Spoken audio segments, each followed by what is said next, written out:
নমস্কার বন্ধুরা, welcome to আরকে sports. আশা করি তোমরা সবাই সুস্থ ও ভালো আছো। তো আজকের এই ভিডিওতেও কিছু গুরুত্বপূর্ণ ট্রান্সফার রিলেটেড আপডেট শেয়ার করার রয়েছে, তাই একটু স্কিপ না করে এই ভিডিওটা শেষ অবধি দেখতে থাকো এবং এই চ্যানেলে প্রথমবার এসে থাকলে চ্যানেলটিকে তোমরা সাবস্ক্রাইব অবশ্যই করে রেখো। তো বন্ধুরা, প্রথম যে খবরটা শেয়ার করব সেটা হচ্ছে ভারতীয় ডিফেন্ডার নওচাঁদ সিং, যিনি কিনা মুম্বাই সিটি এফসি দল থেকে এই মরশুম শুরু হওয়ার আগে কেরালা ব্লাস্টার্স এফসি দলে সই করে আইএসএল এ খেলে।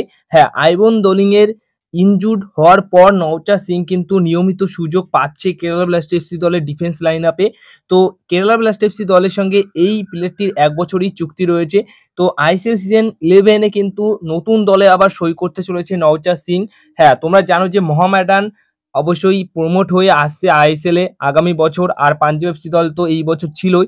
তো মোটামুটি দল বাড়ছে, তো দল বাড়া মানে অবশ্যই সেই ক্ষেত্রে প্লেয়ারদের কিন্তু এটা একটা খুব ভালো ব্যাপার, কারণ দল বাড়লে প্লেয়াররাও কিন্তু টিম পায়। তো সেই ক্ষেত্রে নওচাঁদ সিং কিন্তু নতুন দলে সই করতে চলেছে আগামী মরশুমে। এখন অবধি সেই নতুন দলটির নাম অজানা রয়েছে, জানা নেই। যখন জানতে পারবো অবশ্যই সেটা কিন্তু তোমাদেরকে জানাবো যে নতুন কোন দলে নওচাঁদ সিং সই করলো। এবার নেক্সট আপডেটটা যেটা রয়েছে সেটা হচ্ছে ব্রাইট এনুবাকেরকে নিয়ে কিন্তু আবার রীতিমতো আলোচনা শুরু হয়ে গেল।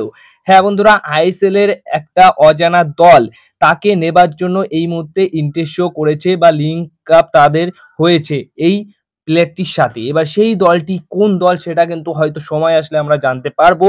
কিন্তু একটা কথা বলতেই হবে যে এই কিছুদিন আগেই ব্রাইট এনুবাকেরে একটা কমেন্টের রিপ্লাই কিন্তু দিয়েছিল যে ইস্ট বেঙ্গল এফসি দলে তিনি আগামী বছর আসতে পারে। তো ইস্ট বেঙ্গল এফসি দলে যদি আসতে পারে তাহলে ইস্ট বেঙ্গল অবশ্যই ম্যানেজমেন্ট তো তাকে অফার করবে বা অফার সেন্ড করবে।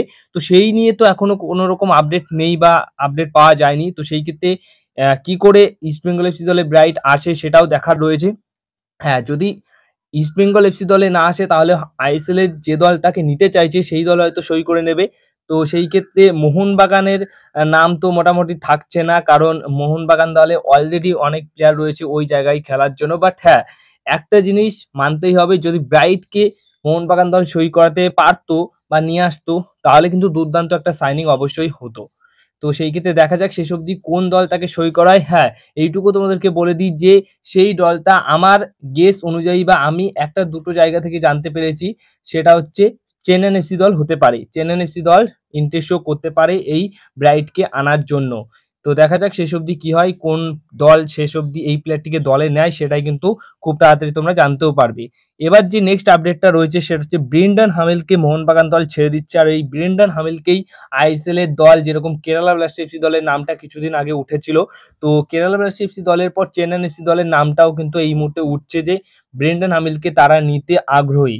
হ্যাঁ, ইচ্ছা প্রকাশ করেছে নেবার জন্য। এবার সবকিছু ঠিকঠাক থাকলে হয়তো কেরালা না হলে এই চেন্নাই এফসি দল যে কোনো একটি দলে কিন্তু সই করে নিতে পারে ব্রেন্ডন হামিল। তো ব্রেন্ডন হামিল আগামী সিজনে মোহনবাগানে থাকছে না, এটুকু কিন্তু পুরোপুরি কনফার্ম। এবার সবশেষে যে আপডেটটা শেয়ার করব সেটা হচ্ছে ব্রেন্ডন হামিলের পুরনো সতীর্থ অস্ট্রেলিয়ান প্লেয়ার। হ্যাঁ, ব্রেন্ডন হামিলের পুরনো সতীর্থ অস্ট্রেলিয়ান প্লেয়ার তেরি অ্যান্তোনিওস, ৩০ বছর বয়সী একজন ডিফেন্সিভ মিডফিল্ড পজিশনের প্লেয়ার অর্থাৎ মিডফিল্ডার, বর্তমান সময়ে দাঁড়িয়ে এ লিগের মেলবোর্ন সিটি এফসি দলের হয়ে খেলছেন। কিন্তু এই মরশুম শেষ হলেই তার চুক্তি শেষ হয়ে যাচ্ছে, আর এই প্লেয়ারটিকেই নেবার জন্য ইচ্ছা প্রকাশ করেছে বা কথাবার্তা বলা শুরু করেছে পাঞ্জাব এফসি দল।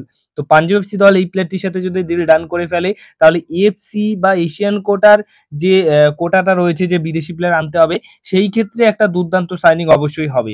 আর এ লিগ থেকেই মোটামুটি অনেক প্লেয়াররাই অনেক আসে এবং অনেক টিমরা কিন্তু ওই এশিয়ান কোটার বিদেশি প্লেয়ার হিসেবে ওই এ লিগ থেকেই প্লেয়ার নিয়ে আসে এবং এই অস্ট্রেলিয়ান প্লেয়ার নিয়ে আসে। তো দেখা যাক শেষ অবধি এই প্লেয়ারটির সাথে ডিল ডান হয় কিনা। কিন্তু একটা সময় ব্রেন্ডন হামিলের সতীর্থ ছিলেন, দুর্দান্ত পারফরমেন্সও তার রয়েছে এবং বর্তমান সময়ে দাঁড়িয়ে তার বয়সটা ৩০ রয়েছে, তো সেরা সময়ের মধ্যে দিয়ে যাচ্ছে। তো এখন যদি তিনি আইএসএল এ আসে এবং পাঞ্জাব এফসি দলে সই করে তাহলে অবশ্যই পাঞ্জাব এফসি দল তার কাছে যে জিনিসটা আশা করবে সেটা অবশ্যই পাবে। তো এই ছিল আজকের কিছু গুরুত্বপূর্ণ আপডেটস। যদি এই ভিডিওটা ভালো লেগে থাকে অবশ্যই ভিডিওতে লাইক করো, ভিডিওটাকে শেয়ার করো এবং চ্যানেলটিকে তোমরা অবশ্যই সাবস্ক্রাইব করে নিও।